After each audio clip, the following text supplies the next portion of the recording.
U.S. officials are raising the alarm on Iran's ability to produce nuclear weapons. Under Secretary of Defense for Policy Colin Kahl saying this at a recent House hearing when pressed on the matter. Let's watch. Iran's nuclear progress since we left the JCPOA has been remarkable. Back in 2018, when the previous administration decided to leave the JCPOA, it would have taken Iran about 12 months to produce one bomb's worth of fissile material. Now it would take about 12 days. And so I think there is still the view that if you can resolve this issue diplomatically and put constraints back on their nuclear program, it is better than the other options. Executive Vice President at the Quincy Institute for Responsible Statecraft and Georgetown University professor Dr. Trita Parsi joins us now to discuss. Welcome back, Dr. Parsi. Thank you so much for having me. So help us understand how we got here and what role Trump's withdrawal from the Iran nuclear deal played here. Well, Trump's withdrawal from the nuclear agreement is obviously the main reason as to why we are in this issue. But unfortunately, over the course of the last 2 years, there's also plenty of blame that goes around between the Iranians as well as the Biden administration. Trump pulled out of an agreement that was fully functioning, and the Iranians were abiding by it. After he pulled out, the Iranians continued to stay in the deal, and they did not dramatically increase their program. They did it a little bit in the hope that once Biden would come back into office or some other president would come into office, the United States would come back into the deal. However, Biden comes in. He had promised to go back into the deal, but instead of just going back into the deal through an executive order, similarly to how he rejoined the Paris Agreement or the WHO on day one through an executive order, the Biden administration decides to renegotiate their path back into the JCPOA. And also, they waste a couple of weeks in the beginning because clearly the JCPOA was not a priority. This, I think, was the most decisive mistake during the Biden era that has led to a situation in which these negotiations led to a situation in which the Iranians thought the U.S. side is going to use Trump sanctions as leverage because all of Trump's sanctions are still on the books. They're still being implemented by the Biden administration. So the Iranians started to increase their nuclear program dramatically. So it's not just compared to 2018 that we should make a comparison. We should make a comparison to 2021 when Biden came in. The biggest increase in Iran's nuclear program did not occur under the Trump years. It actually occurred during the Biden years. Now, afterwards, the Biden administration worked very hard to get back into the deal. They got very close, and the Iranians are the ones who messed it up in the last round of negotiations in August of last year. But had we just gone back in from the beginning, we would be in a dramatically different situation. That's a very interesting point. One I think that's not talked about very much or acknowledged, that you're saying that there was still an opportunity to fix the mistake of leaving it in the first place because they waited. Why do you think the Biden administration has not prioritized any action on this? Is Biden under the influence of some, pernicious advisors or some holdover hawkish type people? What do you attribute this to? I think in the very beginning, the Biden administration, I think you put your finger on it, it was not a priority. The priority was domestic issues. And as part of that, they did not want to have a conflict with Israeli Prime Minister Bibi Netanyahu. In fact, I would say what has truly characterized the Biden administration's foreign policy in the Middle East is to always try to avoid having any type of open dispute with the Israelis. In fact, the Biden administration has essentially continued all of Trump's policies vis-a-vis Israel, when it comes to recognizing their annexation of the Golan Heights, to moving the embassy, to expanding the Abrams Accord. So on all of those things that Trump did, the Biden administration has continued. And that priority meant that they deprioritized the JCPOA. And they probably thought that they will end up working. The Iranians are in a bad situation. They will beg to come back in. But it's not that easy. It was a huge missed opportunity. I think they caught up later on and got serious negotiations. And it was the Iranians who messed it up in the last round.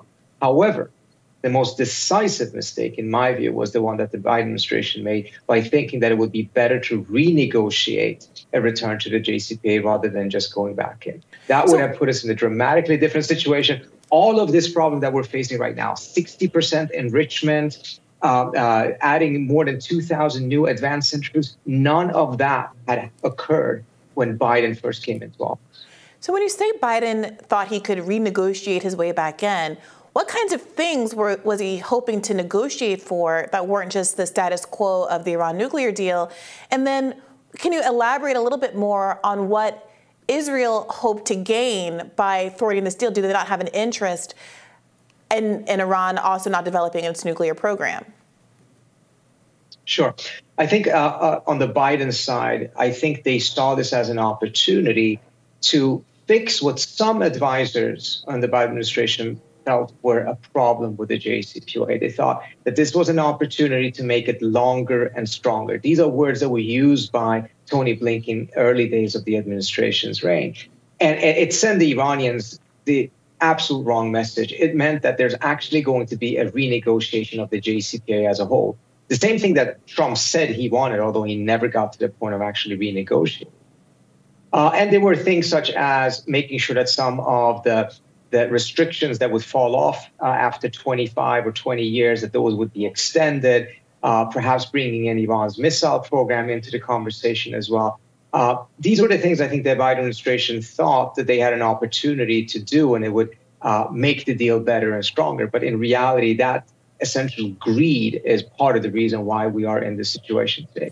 The Israeli position is such that they just don't want a deal between the United States and Iran, because a deal between the United States and Iran on this issue would significantly reduce the justification for the U.S. to have so many troops in the region. It would enable the United States to get out of the Middle East, but that's not what the Israelis want. That's not what the Saudis want. They want the United States to have a heavy military presence in the region because it tips the scales of geopolitics, the balance of power in their favor vis-a-vis their rivals such as Iran. You know, we're fast approaching another presidential election campaign season where there's, going to be probably a big showdown perhaps between Donald Trump and Ron DeSantis. We're talking a lot about what the Biden administration has done here and obviously what Trump did prior to that. What do you think the conversation is there going to, do you predict there's going to be debate or disagreement between Republican candidates? Are they going to react to how Biden has handled this and respond to that with saying, well, this shows that we need to be even tougher on Iran? Biden's not being tough enough. Look at them developing this nuclear program. Or do you think there could be a rethinking of, well, getting out of this didn't turn out in our favor because now they're enriching at a rate that is terrifying? Rethinking assumes that there's a lot of thinking going on, and that might be a bit too charitable. I fear that is not likely what's going to happen. In fact, I just saw a tweet today by Senator Ted Cruz, who did exactly that, blamed the Biden administration for this. And I do believe that the Biden administration shares some of this blame. But had Trump not left the agreement in the first place, we would be in a dramatically different situation. I personally don't think that the hardline government in Iran would be in power if that had not happened. So I think, unfortunately, they're going to say, oh, he's being too soft now, and they're going to be pushing for a more aggressive posture. And we know exactly where that leads us. I mean, the fact that we don't have a JCPOA right now means that war is once again back on the agenda. One of the things the Biden administration appears to have done, they at least have not walked it back, is to change the longstanding U.S. posture, which is that we don't believe it's a good idea if the Israelis start a war over this issue, because war would be tremendously destabilizing and would drag the United States in it. But now the Biden administration officials are using language that seems to suggest that if the Israelis take military action, we will be fully behind them. That's a dramatic shift compared to previous administrations. Even the Bush administration did not adopt that issue. And the reason why this worries me is that on the few occasions where the Israelis were seriously considering taking military action, a key factor that caused them not to do so was precisely because they knew it would create massive tensions with the United States. If that no longer is the case, the Israeli decision may end up being a different one. And Dr. Parsi, you've mentioned a couple of times that most recently, Iran was partly responsible in derailing this deal. What exactly happened there? So you had several rounds of negotiations in which significant progress was made. Most of the issues, if not all of the issues, were resolved. Then the ball is back in Iran's court, and things that they had asked for had been addressed in a satisfactory way, but they came in with additional demands that both the Europeans and the U.S. side felt were, to put it mildly, outrageous, beyond the pale, and raised significant question marks on the U.S. side as to whether the Iranians were really serious. Then that gets entangled in first U.S. midterm elections, in which the administration did not want to negotiate during those weeks, but also because of the protests that erupted in Iran, which further reduced any political appetite for negotiations with the regime in Iran.